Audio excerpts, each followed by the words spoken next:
Weighted balls and speed sticks can absolutely increase velocity, but only if the body is prepared for it.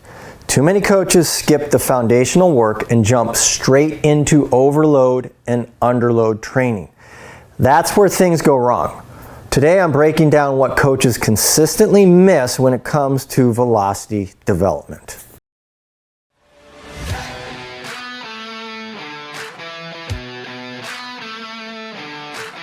Now, I've used velocity systems in MLB spring training with college pitching staffs and with MLB pitchers in private off-season development. I've used similar overload, underload principles with PGA Tour players looking to increase clubhead speed. And I've seen both sides of velocity training. I've seen an MLB pitcher gain 4 miles per hour because his body was prepared for it. And I've seen another athlete stall out because his mobility, stability, and strength base wasn't strong enough to support the work.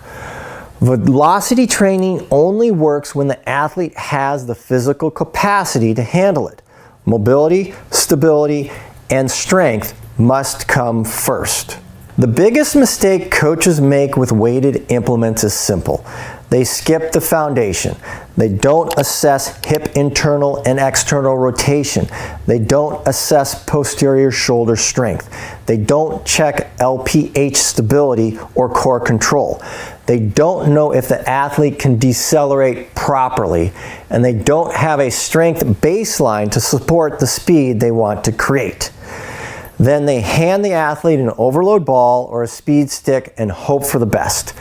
That's how velocity plateaus happen, and that's how shoulder and elbow symptoms start.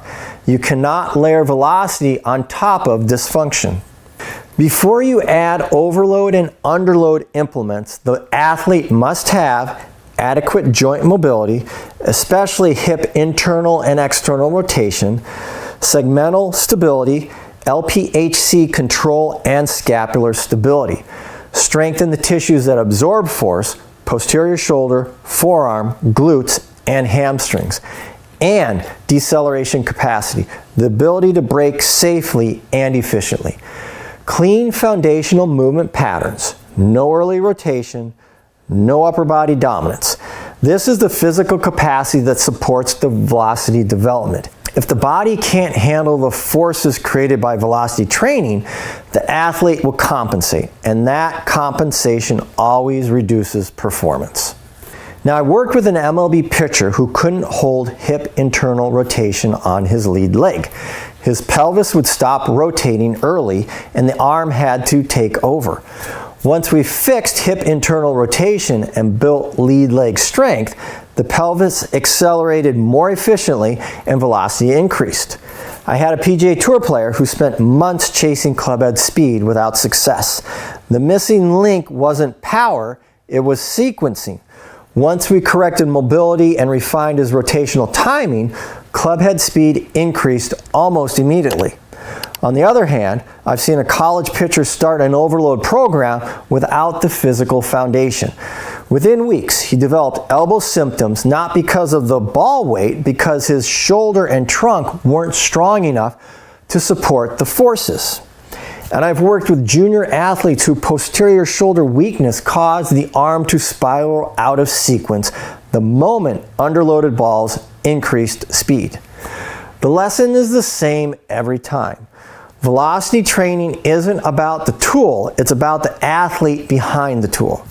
If you want to increase velocity safely and effectively, build the body first. Develop mobility in the joints that matter, particularly the hips. Build LPH stability so the pelvis and torso can rotate efficiently. Strengthen the posterior shoulder, forearm complex, and posterior chain. Train deceleration before acceleration, and only then introduce weighted implements in a progressive, organized manner.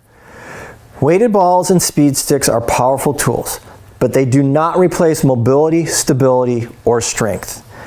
They only amplify what the athlete already brings to the table.